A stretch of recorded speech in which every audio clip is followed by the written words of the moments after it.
Come on in, everybody. I think we should. One more day of hope. Yep, hope. That's what we need. We all could use a little hope.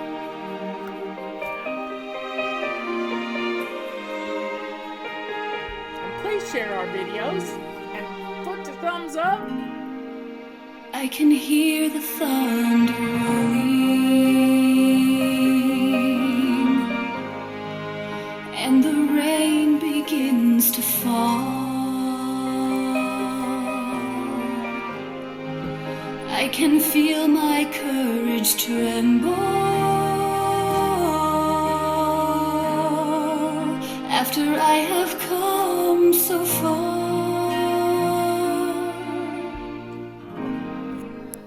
Today my heart is sinking,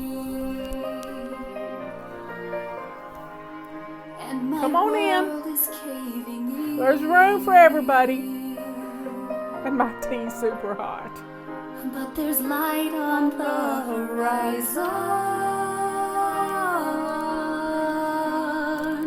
and the darkness will give in to one more day of hope, one more day of faith. Tomorrow will be brighter if I get through today. Better days are coming further down the road. So for now I'll just keep clinging to one more day of hope. One More Day of Hope is the name of this song. One more day. One more day.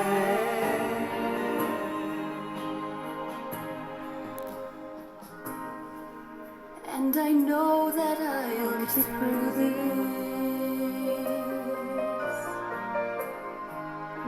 My dreams are in my grasp. They're in yours too. There's When I Miss find Joy. the power within me, I know this storm will pass.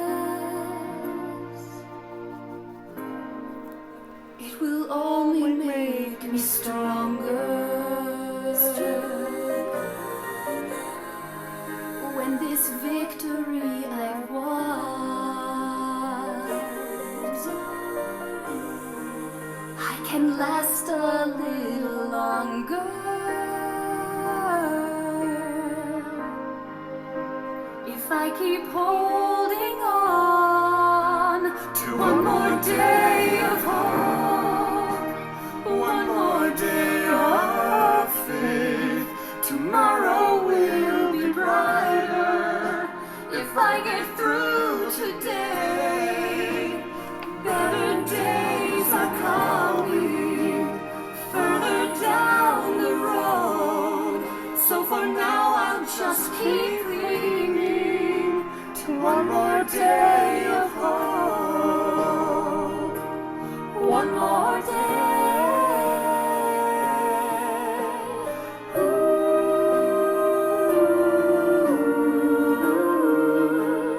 Better days are coming further down the road.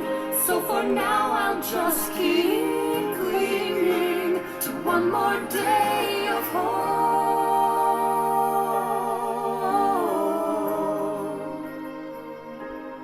One more day.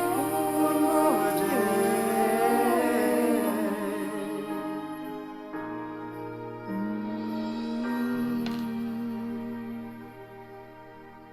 What a beautiful song. It was written by Amy Lacey. The reason she wrote the song is because she miscarried. And I always think about that precious little baby every time I hear the song. But I also bless Amy and her children. She has an adult child, Aaron, who's on a mission. So Amy is near and dear to my heart. So all of her music touches y'all, and it's all on our website, Go to shop.flylady.net. Liz or Patty will put a link in here. But I was going to tell you a story in honor of Dr. Martin Luther King. We quote him occasionally, and we paraphrase it, but it's still the same thing. You don't have to see the top of the staircase to take the first step. Think about that. There's Megan. She's Amy's sister. You don't have to see the top of the staircase to take the first step. And here is the little plaque I purchased when I went to Lakewood Church in Houston. Michelle and I went down there. I'll tell that story in a minute. But this was the little plaque I purchased. And I'll get it up close so you can see it. And it says, faith is taking the step even when you don't see the whole staircase. And my favorite verse is Hebrews 11:1. Faith is the substance of things hoped for and the evidence of things not seen. Whatever version of the Bible that's your favorite, look it up. Print it out. Post it on your bathroom mirror. And Leanne and I did our Christmas. We did a Christmas conference back in October that was based on the staircase that was right behind us. It was a beautiful backdrop. We had it all decorated and pretty. But faith is taking the first step even when you don't see the whole staircase. You got to start somewhere. And we've been practicing our baby steps this whole month. I know I miss a day here and there, but it doesn't change the fact that we're not going to give up. We're going to keep taking those baby steps because it's establishing these simple habits and stringing them into routines that change your life. Change your life forever. Forever. Because once you establish these routines and you've done it in baby steps, those routines become the habit you can't let go of. And it keeps building and building and building. So folks, be good to yourself. Don't try to do everything at once and crash and burn.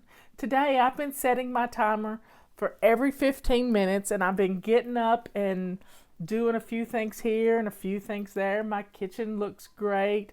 My living room looks great. You know, we're in our master bedroom this week. I haven't even gone in there except to make the bed. So folks, having simple habits, playing games, having fun, because having fun is all we really want to do. And our motto this year is excuses be gone. Put your shoes on. Excuses be gone. Let's get things done. But let's have some fun to get things done in 2021. Setting your timer every 15 minutes and getting up and doing 2 minutes. When you hear yourself say, I don't have time, set your timer for 2 minutes and get up and do 2 minutes worth. You'll get your rings going on your watch. You'll do lots of things. To get your steps in, you'll be so surprised at what you can get done. And then there's the do it now principle kicks in.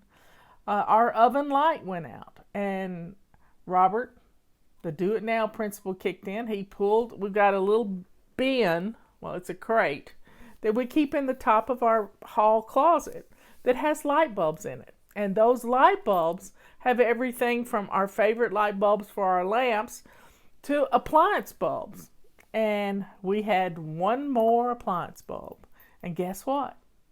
While he was eating lunch, I emptied out the oven and put the light bulb in. It was quite easy because we've done it probably 4 or 5 times since we've owned the oven and the extra oven.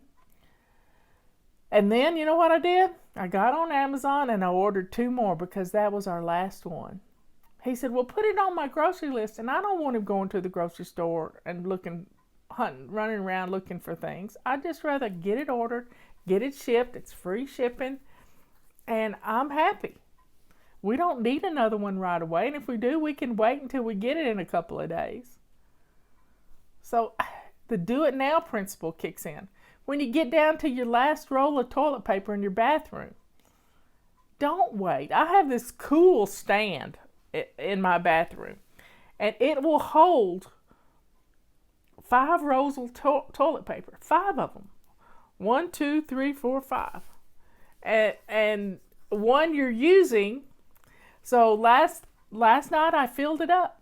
Do it now principle kicked in. I didn't want to be left high and dry, or high and wet if I had to get up in the middle of the night.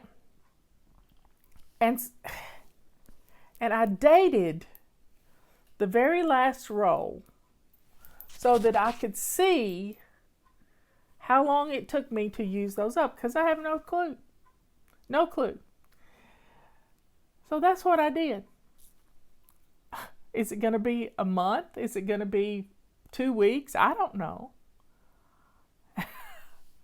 I don't know what it's going to be, but in a few weeks we'll find out, won't we? And I'll be sure to tell you that it took 10 days to go through all that toilet paper. So let's drink. See, this is Saint Therese. And she is a beautiful soul. It's in heaven. She died when she was 24 years old. And if you need something to read that's inspirational, read her autobiography. It's called The Little Way. And that little way, she said she might not ever be a huge missionary helping people in Africa or wherever. She was in a little town in France, but she could pray for the missionaries that were able to go. She could do lots of little things to help them, but she could also find a little bit of joy in everything she did around the convent. When she dusted, she sang, and she found great joy in washing the handkerchiefs of the sick nuns. When you're in a cloistered society, whether it's a convent or a prison, even college dormitories, when you're in a cloistered society, disease can run rampant. And some of my friends this morning were complaining about prisoners getting the COVID vaccine. Well, they're prisoners. They have no control over their lives. My nephew was in prison for 5 years, and he had no control. He couldn't take good supplements like we have the ability to do, which we rebel against. But we can take our supplements. I don't have a problem with prisoners getting the vaccine before I get it, because I can stay safe. It's my choice. They didn't have a choice. Yeah, they had a choice as to whether to do the crime they did or not. But guess what? If it will keep them safe, then I'm happy for it. Do I tell my friends I don't have a problem with it? Well, they have a problem, but I don't have to say how I feel to everybody. I do it to you because you're my family. But that's how I feel. Let the people in the nursing homes get the vaccines. They're in a cloistered society. They're in, they can't leave. They need to be safe. So folks, take some time today to be grateful for our freedoms, for what we have the ability to do and not do. And I was going to talk about going to Lakewood Church in Houston, and I got the funniest, you'll read about this tomorrow, so you're getting a sneak peek. In 2015, my assistant Michelle calls me up on my birthday, and she wishes me happy birthday, and she says, it's a Friday before my birthday. And she says, I got some good news and I got some bad news, Toots. And I said, well, what's the good news? And she says, well, we got to go to Texas. And I said, okay. When are we going? And she says, we're leaving your birthday on Sunday. Your birthday. And I said, you got to be kidding me. On my birthday? She said, yeah, it's going to take us 3 days to get down there. We got to be down there by Thursday. And I said, okay. So she had her sister-in-law with her for Christmas. She brought her home with her for Christmas. And so we piled Sharon in the car. And Sharon's one of those precious souls. She's got a lot of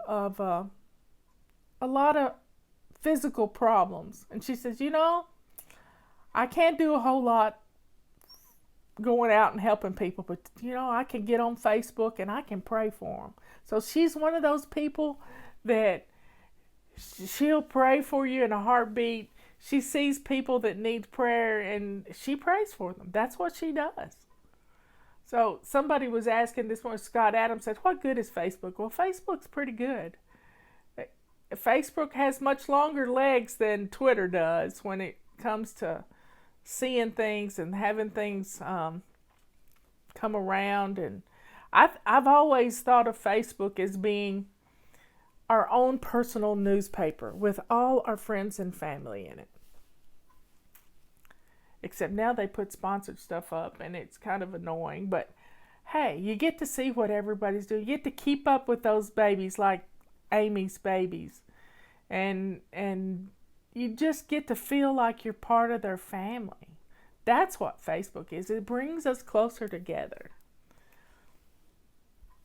But so we hopped in the car, me and Michelle and Sharon. We put Sharon in the back seat. She had the whole back seat to her. She could lay down and rest if she wanted to. Not that that's a good idea when you're traveling, but she's kind of she's diabetic. And so we kept a watch on her sugar, and we would stop and get out and walk and do all kinds of things.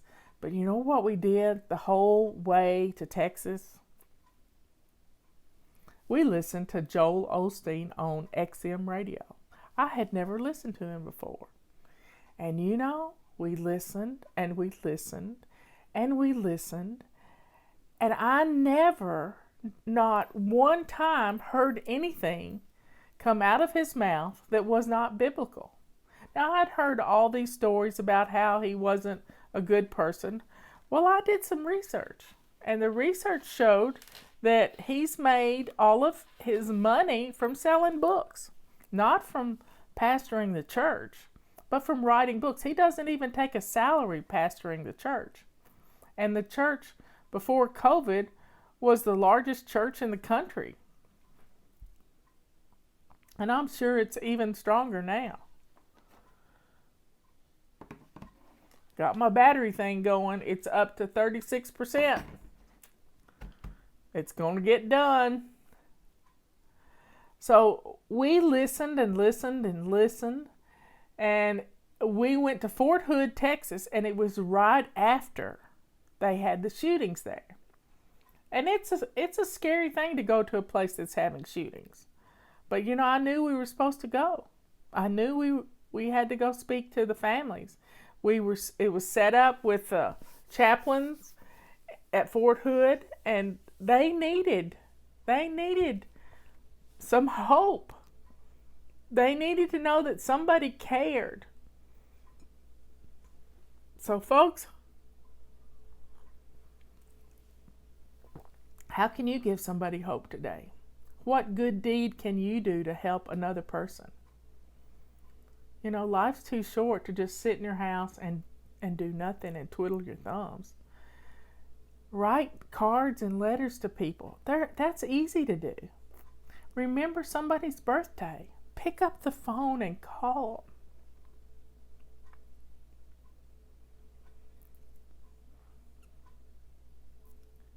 Treat people the way you want to be treated. Because God loves you. God loves you. And if you have separated yourself from God, come back to the fold. Repent. Ask for forgiveness.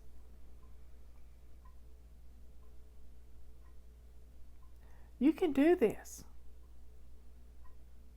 Life is too short. Don't hold grudges. We have a whole chapter in mine and Leanne's book, Body Clutter, on forgiveness. But first you got to forgive yourself. What makes you better than God if you can't forgive yourself for some of the things you've done? Forgive yourself, because God forgives you already. All you got to do is ask.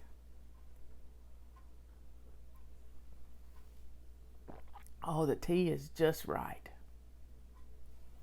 So everybody, spend some time in prayer today, praying for people like Sharon does.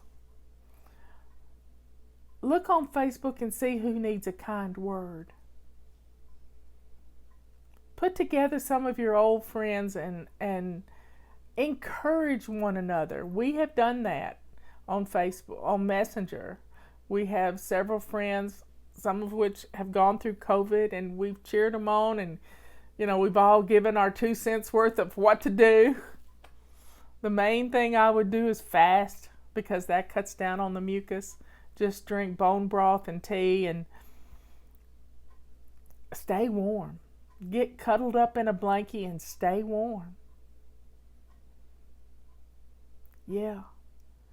Set up good habits for this year, like reading a devotional each morning, or affirmations. Doing things consistently. That's my word. Consistency. Daily. That's how habits get established. One baby step at a time. One step at a time. Before you even see the top of the staircase. That's all it takes. Just think about my staircase. My staircase is 65 floors. You could never see 65 floors. You could never walk up 65 floors. But you take one step at a time. One step at a time. And before you know it, you've arrived. 65 years. Where did the time go? I don't know. But I know I've done what God put me here to do. Because I listened to that small little voice inside of me. Because I got rid of the clutter. And there was nothing holding me back. No excuses. None. And I was able to step out in faith, knowing that being FlyLady was who I was supposed to be. When FlyLady first started, it was 20 hours a day. This past week, I got my screen time down to about 6 hours a day, which is remarkable, because it's just a few weeks ago, it was 11 hours a day. And Robert says to me, is this FlyLady persona going to take my Marla away from me? And now he realizes that FlyLady and Marla are one and the same. Because I am doing what God put me here to do. Can you say that? If you can't, then step out in faith with us and go shine your sink. Pick out your clothes for tomorrow. Get up and get dressed to lace up shoes first thing in the morning. And before you know it, you're going to be flying too. Finally, loving yourself is not a selfish thing. It's not a narcissistic thing. It's a happy thing. Because when you love yourself, you can share that love with others. Because until you do love yourself, you don't know how to love anyone else. I love you all, and I will see you in the morning. Talk to you later. Get something on for dinner so you don't have to slave in the kitchen. Get something going. Doesn't have to be much. I love you. Oh, yeah. Bye.